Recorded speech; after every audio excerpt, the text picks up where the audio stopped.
એક કારણ કે પરમાત્મા દરેકના હૃદયમાં બિરાજમાન છે, માટે દરેકને કોઈ પણ વ્યક્તિની નિંદા ન કરવી, સત્યનો આશરો લઈ નિયમોનું પાલન કરી આ બધા શ્રોતા અને વક્તાના લક્ષણ બતાવ્યા. અને આજ કથાનો તો કે કથામાં ખર્ચ શું હોય, કથા ક્યારે હોય તેનો નિયમ પેલો બતાવ્યો. અષાઢ મહિનો, શ્રાવણ મહિનો, કાર્તક મહિનો, પૌષ મહિનો, આ મહિનામાં કથા બતાવી. અને પછી બતાવ્યું કે યસ્મિન કસ્મિત દિને, કોઈ પણ દિવસે પણ શ્રદ્ધા ભક્તિ સમન્વિત, કોઈ પણ દિવસે તમે કથા કરી શકો, પણ એમાં તમારી શ્રદ્ધા હોવી જોઈએ. આપણે લગ્નના મુહૂર્તો હોય, વાસ્તુના મુહૂર્તો હોય, કુંભના મુહૂર્તો હોય, આ બધાના મુહૂર્તો હોય, પણ સત્યનારાયણની કથામાં કોઈ મુહૂર્ત ખરું? મારા કથા માટે હારું મુહૂર્ત નહીં. જે દિવસે તમને શ્રદ્ધા ભક્તિ એ જાગૃત થાય એ દિવસે કથા થાય. યસ્મિન કસ્મિત દિને શ્રદ્ધા ભક્તિ સમન્વિત.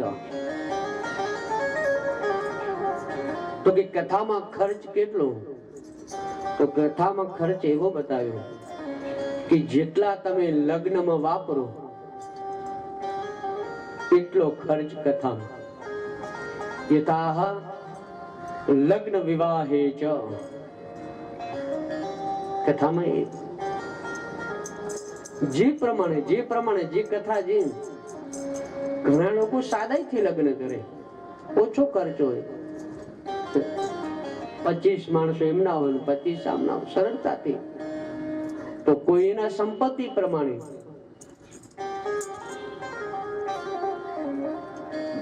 ઘણા લગ્નમાં 50 લાખ, 10 લાખ, 20, જેની જેવી સંપત્તિ એમ કથામાં પણ જે તમારી જેટલી તમે જે લગ્નમાં એ પ્રમાણે કથા. પણ શ્રદ્ધા ભક્તિ સમન્વિત, તમારી શ્રદ્ધા અને વિશ્વાસથી કાર્ય કરી એ જ કર્મનું ફળ મળે. આ બધા એક એક કથા માટેના નિયમો બતાવ્યા અને એ જ મહાત્માને પૂર્ણ કરી ભાગવતના પ્રથમ સ્કંદની શરૂઆત કરી. શ્રીમદ ભાગવત ની કથા 12 સ્કંદ છે, 18,000 શ્લોકો છે, 43 એના અંદર પ્રકરણ છે. અને એ શ્રીમદ ભાગવત ની અંદર સૌથી પહેલી શુભ શરૂઆત થાય ક્યાંથી? જન્માંદ્યસ્ય યતોન્વજાદિતરતા ચાતેષ્વવિઘ્નસ્વરા તેને બ્રહ્મરુદાયાદિ કવયે મુહ્યન્તિ યશૂરયા તેજો વારિ યથા મૃદા વિનમયો યત્ર ત્રિસર્ગો મુષા દામ્નાસ્તેન સદા નિહસ્તકુહકં સત્યં પરમ ધીમહિ. જકારથી શબ્દની શરૂઆત કરી, કારણ કે પહેલો શબ્દ કયો લખવો? કોઈ પણ તમે શુભ શરૂઆત કરો ત્યારે કવિ હોય, સાહિત્યકાર હોય, લેખક હોય ને, એને ખબર હોય કે શબ્દ શબ્દમાં શું ફેર હોય. પહેલો શબ્દ લખ્યો છે જન્માંદ્યસ્ય યતોન્વયાદિતર, જકારથી શરૂઆત કરી. કેમ પહેલા જથી શરૂઆત કરી? કેમ ક ન લીધો? કેમ પ ન લીધો? જત કેમ લીધો? તો ઋષિઓ કહે છે કે વેદ વ્યાસજીએ 17 પુરાણો લખ્યા પણ છતાં પણ વેદ વ્યાસજીનું હૃદય દગ્ધ બન્યું. એમ તો ભાઈ આટલું બધું લખ્યું તો હજી મને કેમ એમ થાય કે હજી મેં કશું લખ્યું જ નથી. હૃદય જ્યારે દગ્ધ બને અને દગ્ધ બને ને ત્યારે જકારતી શબ્દ શરૂઆત થાય. ગોપીઓ ભગવાન પાસે હતી અને ભગવાન એકદમ અદૃશ્ય થઈ ગયા અને એ જ્યારે ભગવાન અદૃશ્ય થઈ ગયા ત્યારે ગોપીઓએ ભગવાનને બોલાવવા માટે જે ગીત ગાયું, જેને ગોપી ગીત કહેવાય, એમાં ગોપીઓએ શરૂઆત કરી જકારથી. જયતિ તે દિગમ જન્મના વ્રજ શ્રયત ઇન્દિરા તસ્વદત્તૈ. જકારથી શબ્દ શરૂઆત કરી. દેવતાઓ ભગવાનની જ્યારે જ્યારે સ્તુતિ કરી, પ્રાર્થના કરી, ત્યારે પણ જથી શરૂઆત કરી. જય જય પ્રભુ શાશ્વતા. જકારથી, કારણ કે હૃદય દગ્ધ બને ત્યારે પહેલો શબ્દ જય નીકળે. અને આ શુભ શરૂઆત કરીને ભગવાનને ઠાકોરજીનું વર્ણન કર્યું. ભગવાનને પહેલા શ્લોકમાં વર્ણન બતાવ્યું. પહેલા શ્લોક એનો છંદ છે શાર્દૂલ વિક્રીડિતમ. જે છંદ ભણ્યા હોય એમાં અલગ અલગ પ્રકારના છંદ આવે. અનુષ્ટુપ છંદ, નલિની છંદ, વસંત તિલકા, આવા અલગ અલગ પ્રકારના છંદ આવે. તો છંદની અંદર પહેલો શ્લોક શાર્દૂલ વિક્રીડિતમ છંદ લખ્યો. કેમ પહેલા અનુષ્ટુપ છંદ ન લખ્યો? શાર્દૂલ વિક્રીડિતમ એટલે લખ્યું. શાર્દૂલ એટલે સિંહ થાય. આ ભાગવત એ સિંહ સમાન છે.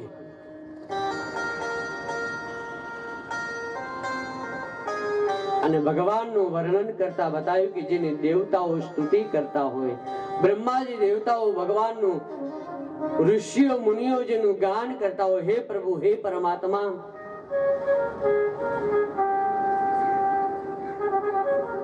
અને શ્લોકના અંતમાં લખ્યું સત્યમ પરમ ધીમહિ.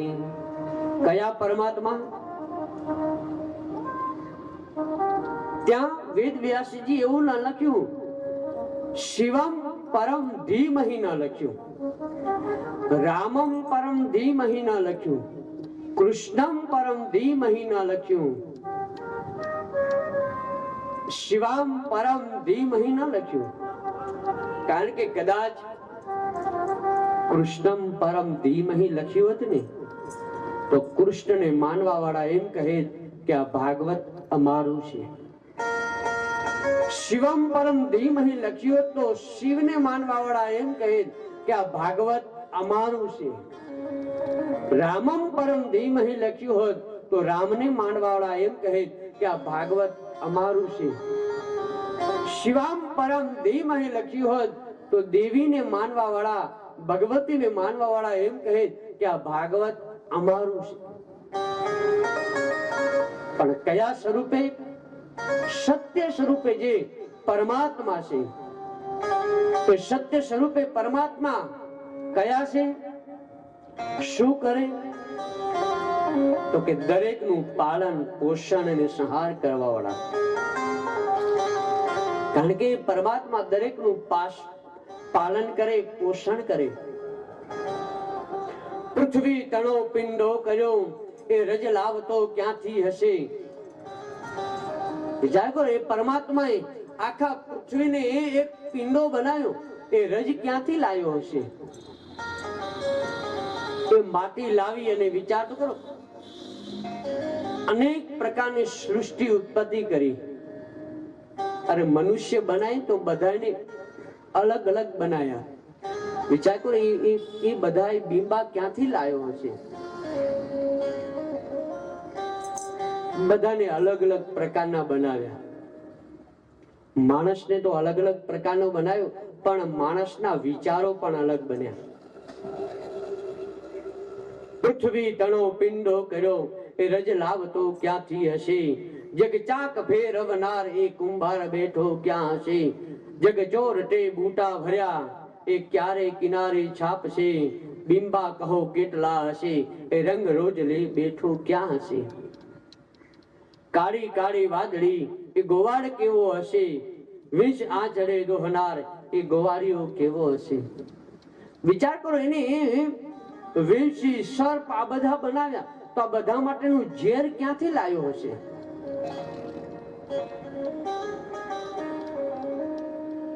આખા પૃથ્વીને ટકાવી રાખે, આભને ટકાવી રાખે,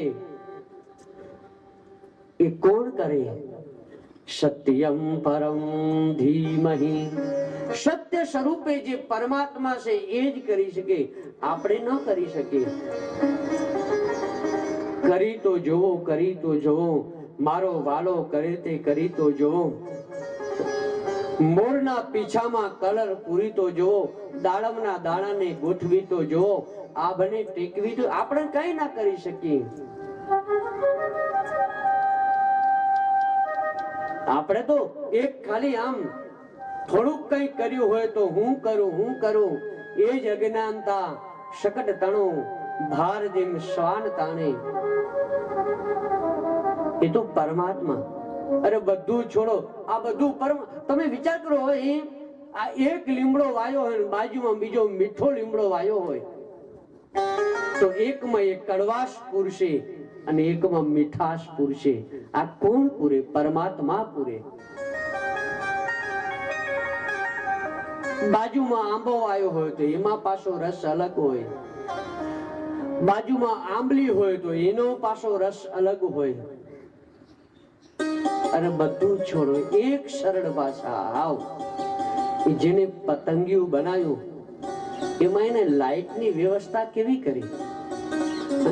વિચાર કે એના અંદર એને શેલ ક્યાં મૂક્યા હશે, આ બધું ક્યાં ગોઠવ્યું હશે? અંતે આપણી મતિ ત્યાં અટકી જાય, અને જ્યાં આપણી મતિ અટકે ને ત્યાંથી શરૂઆત થાય. આપણે કશું જ ન કરી શકીએ, એ પરમાત્મા કરી શકે. બસ એ દરેકનું પોષણ પાલન એ પરમાત્મા કરે.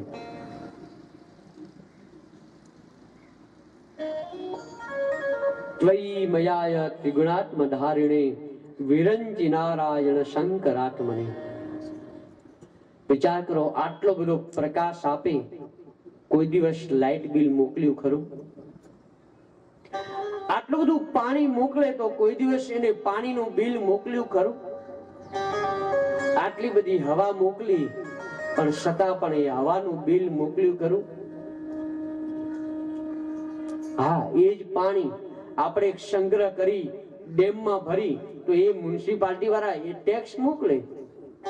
પણ પરમાત્મા કોઈ દિવસ એના માટે ગરીબ હોય એ અમીર હોય, એના માટે બધા સરખા. એને કોઈ ગરીબ એને કોઈ અમીર, બધા સરખા. દરેકનું પાલન પોષણ કરે. એટલે કાલે મેં કીધું કે કીડીને કણ ને હાથીને મણ એ પરમાત્મા આપે. બધાને સરખું સમાંતર. અને પરમાત્મા કેવા છે તો તુલસીદાસ એનું વર્ણન કરે, કહે બીનુ પદ ચલહી સુનહી બીનુ કાના, કર બીનુ કરહી. બીનુ પદ ચલહી સુનહી બીનુ કાના. અને પરમાત્મા કાન પણ છતાં પ્રભુ બધું સાંભળે. ઘણા લોકો કેમ કે અંધારામાં કામ કરેલું ક્યાં ખબર પડવાની છે? પરમાત્મા બધું જોતા હોય. કારણ કે તન કી જાણે, મન કી જાણે, જાણે ચિત્ત કી ચોર, ઉસકે આગે ક્યા છુપાય. એ તો બધું જાણે. તમે જે કંઈ કરો ને એ બધું જાણતો હોય. એ બધું જાણે. એના એ લોખા જોખા બધું થાય. આપણા આપણાને જ્યારે ત્યાંથી મોકલે ને ત્યારે એક અંદર ચીપ, જે મોબાઈલમાં એક ચીપ હોય ને એમ આપણામાં એક ચીપ એવી ગોઠવેલી હોય અને પછી ચિત્રગુપ્તને કે આને કેટલા પુણ્ય કર્યા, આને કેટલા પાપ કર્યા.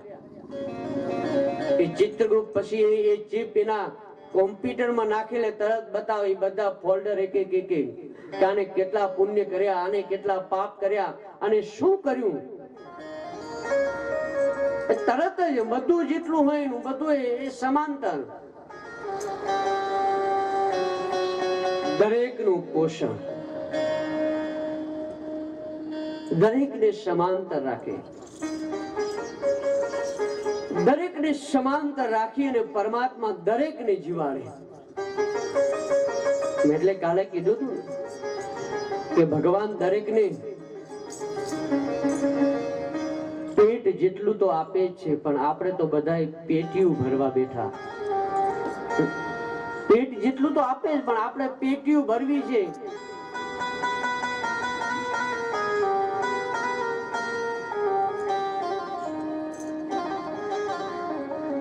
અને ઘણા તો એવા હોય, આમે એમ કે અમે તો વૈષ્ણવ છીએ, ડુંગળી લસણ ન ખાઈએ, પણ ઓફિસમાં રિશ્વત ખાય. અમે ચા ના પીએ, અમે કોફી ના પીએ, પણ બાજુવાળાનું લોહી પીએ.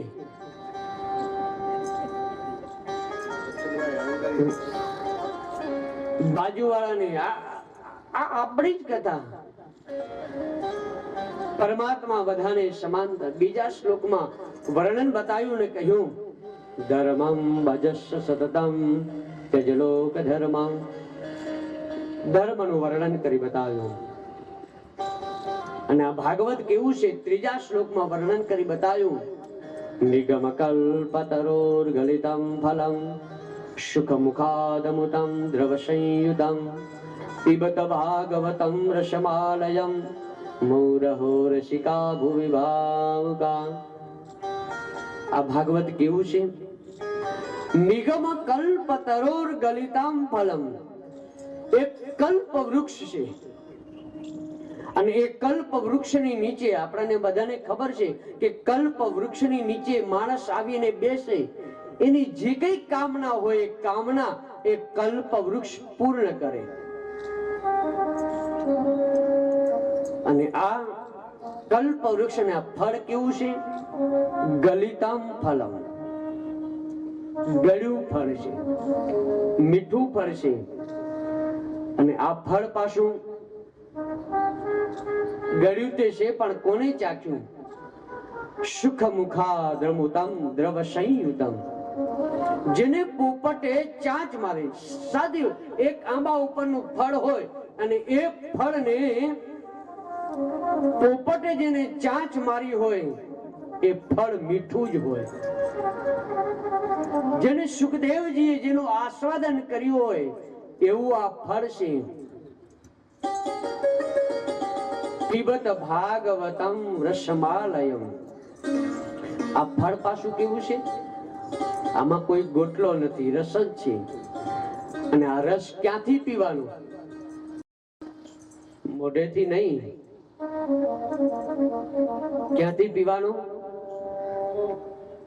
રસમાલયમ, કાનથી પીવાનું. કારણ કે કથા શ્રવણ કરવા માટે એક કાન થી સાંભળવામાં આવે. અને એટલે પહેલી ભક્તિ એ શ્રવણ ભક્તિ બતાવી. શ્રવણમ કીર્તનમ વિષ્ણુ સ્મરણમ પાદ સેવનમ અર્ચનમ વંદનમ દાસ્યમ શક્ય આત્મા નિવેદન. પહેલી ભક્તિ એ શ્રવણ ભક્તિ. આ કથા, આ રસ એ ક્યાંથી પીવાનો, તો કે કાનથી પીવાનો. અને કાનથી પી એટલે તો ગોપીઓ ગીત ગાઈને કીધું કે શ્રવણ મંગલમ. આ કથા એ સાંભળવાની. जिन हरि कथा श्रुणी नहीं काना श्रवण रंदयहि भवन समाना। जिन हरि कथा सुनी नहीं काना, જેને હરિની કથા સાંભળી નથી એ કાન કેવા છે?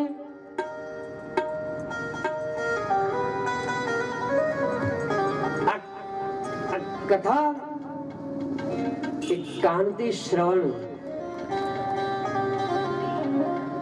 અને ભગવાનની કથા શ્રવણ રંદ્ર એહી ભવન સમાના. એ કાન એ સર્પના દર જેવા છે જેને કથા સાંભળી નથી. અને ભગવાનની કથા કેવી છે? એ સમુદ્ર સમાન છે. અને એ કથા એટલે તો તેરા શરેડો પરીક્ષિત ના શ્રવણ માં.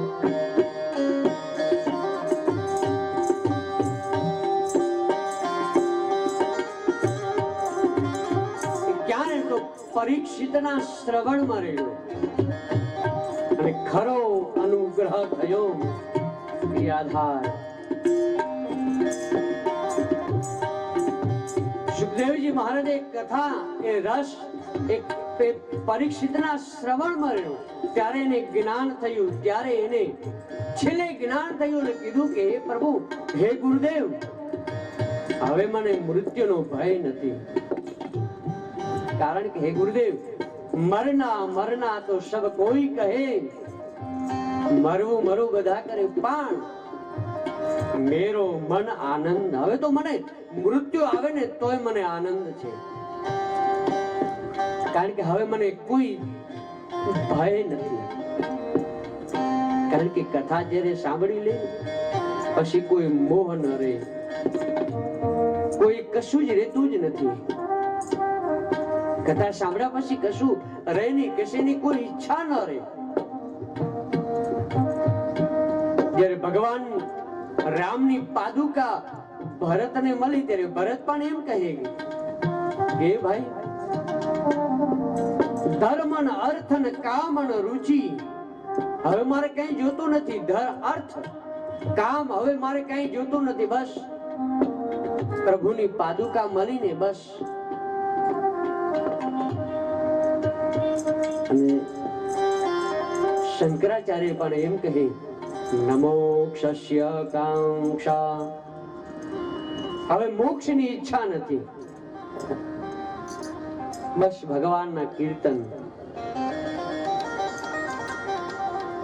હવે કશું બસ. અને આપણા નરસિંહ તો ગાય, અને એ ગાયને કઈ સમજ કે હે પ્રભુ, હરિના જન તો મુક્તિ ન માગે, માગે જન્મ જન્મ જવતા. મુક્તિ હવે તમે કથા બસ જન્મ જન્માંતર સુધી ભગવાન અમે તારી કથા સાંભળતા રહીએ. અમારે બીજું કઈ જોતું, મુક્તિ નથી જોતી, બસ સતત આપની કથા. કારણ કે કથા જ્યારે સાંભળી ત્યારે જીવન ધન્ય બને.